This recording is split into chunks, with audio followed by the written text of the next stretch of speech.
फिर हमने आदम से कहा, तुम और तुम्हारी पत्नी दोनों जन्नत में रहो और यहां जी भर कर जो चाहो खाओ, किंतु इस पेड़ के निकट न जाना, नहीं तो जालिमों में गिने जाओगे।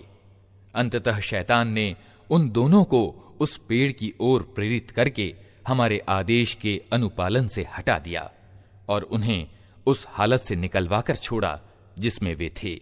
हमने हुक्म दिया कि अब तुम सब यहां से उतर जाओ, तुम एक दूसरे की दुश्मन हो और तुम्हें एक विशेष समय तक धरती में ठहरना और वहीं गुजर बसर करना है।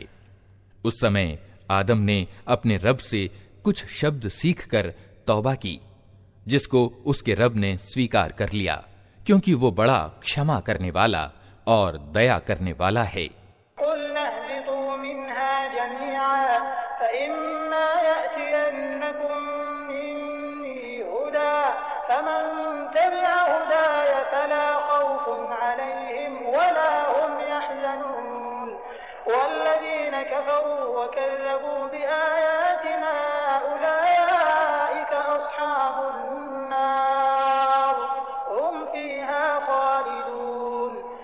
हमने कहा कि तुम सब यहां से उतर जाओ, फिर मेरी ओर से जो मार्गदर्शन तुम्हारे पास पहुंचे, तो जो लोग मेरे उस बताए मार्गदर्शन पर चलेंगे उनके लिए किसी भय और दुख का मौका न होगा, और जो उसे स्वीकार करने से इनकार करेंगे और हमारी आयतों को झुठलाएंगे वे आग यानी नरक में जाने वाले हैं, जहां वे हमेशा रहेंगे।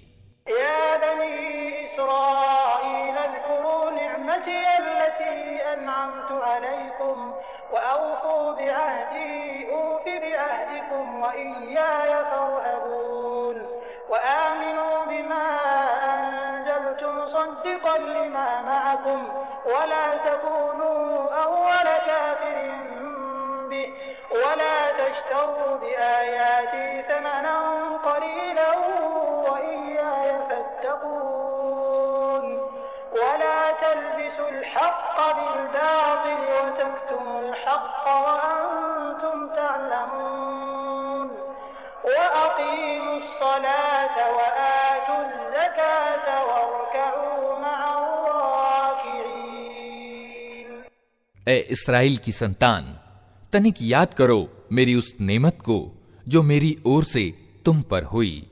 मेरे साथ तुम्हारी जो प्रतिज्ञा थी उसे तुम पूरा करो, तो मेरी जो प्रतिज्ञा तुम्हारे साथ थी उसे मैं पूरा करूं, और मुझ ही से तुम डरो, और मैंने जो किताब भेजी है उस पर ईमान लाओ। ये उस किताब की पुष्टि में है जो तुम्हारे पास पहले से मौजूद थी, अतः सबसे पहले तुम ही उसके इनकार करने वाले न बनो। थोड़े मूल्य पर मेरी आयतों को न बेच डालो और मेरे प्रकोप से बचो। असत्य का रंग चढ़ाकर सत्य को संदिग्ध न बनाओ और न जानते बूझते सत्य को छिपाने का प्रयास करो। नमाज कायम करो, ज़कात दो, और जो लोग मेरे आगे झुक रहे हैं उनके साथ तुम भी झुक जाओ।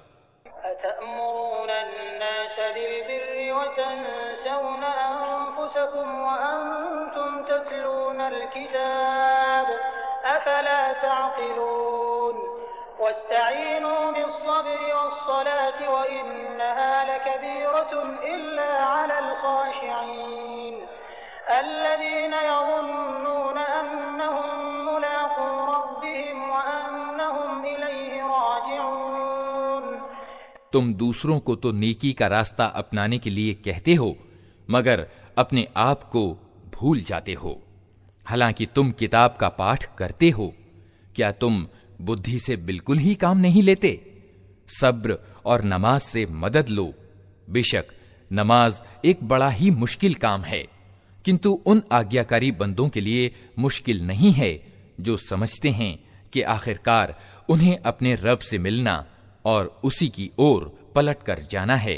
या बनी इस्राईल अज़्कुरू निअमती अल्लती अनअमतु अलैकुम व अन्नी फद्दलतुकुम अलल आलमीन वत्तकू यौमन ला तजज़ी नफ्सुन अन नफ्सिन शैआ वला युक़बलु मिन्हा शफ़ाअतुन वला युअख़ज़ु मिन्हा अदलुन वला हुम युनसरून वइज़ नज्जयनाकुम मिन आलि फ़िरअौन यसूमूनकुम सूअल अज़ाब युज़ब्बिहून अब्नाअकुम व यस्तहयून निसाअकुम व फ़ी ज़ालिकुम बलाउन मिन रब्बिकुम अज़ीम।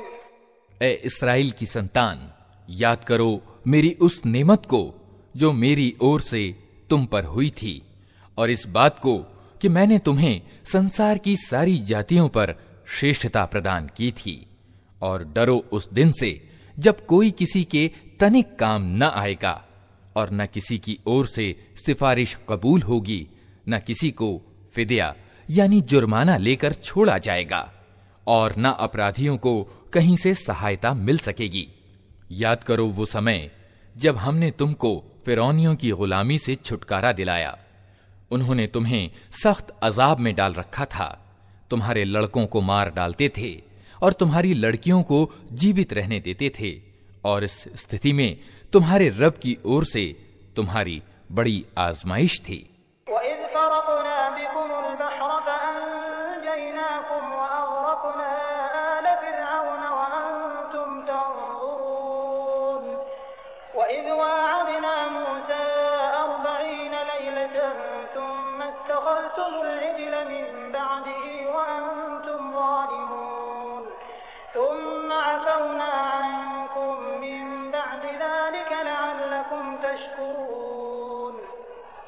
वइज़ आतैना मूसल किताब वल फुरक़ान लअल्लकुम तहतदून वइज़ क़ाल मूसा लिक़ौमिही या क़ौमि इन्नकुम ज़लमतुम अन्फुसकुम बित्तिख़ाज़िकुमुल इज्ल फतूबू इला बारिइकुम फक़्तुलू अन्फुसकुम ज़ालिकुम ख़ैरुन लकुम इन्द बारिइकुम फताब अलैकुम इन्नहु हुवत-तव्वाबुर रहीम।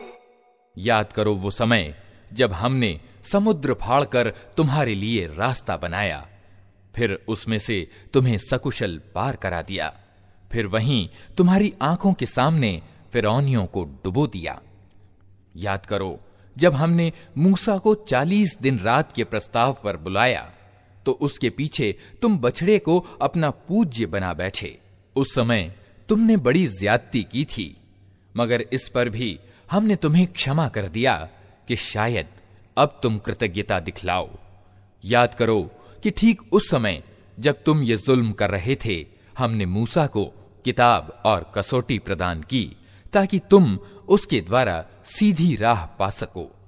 याद करो जब मूसा ये नेमत लिए हुए पलटा, तो उसने अपनी जाति वालों से कहा कि लोगों, तुमने बछड़े को पूज्य बनाकर अपने साथ बड़ा अन्याय किया है, अतः तुम लोग अपने पैदा करने वाले के आगे तौबा करो और अपनों को मारो।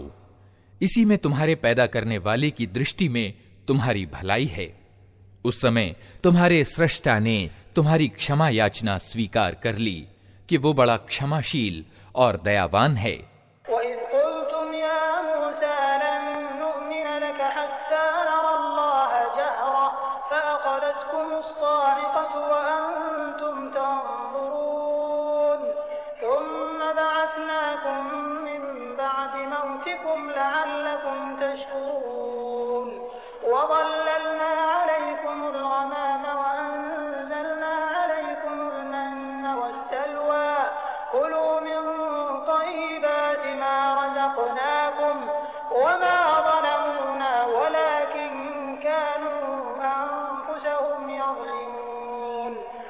याद करो जब तुमने मूसा से कहा था कि हम तुम्हारे कहने का हरगिज विश्वास न करेंगे,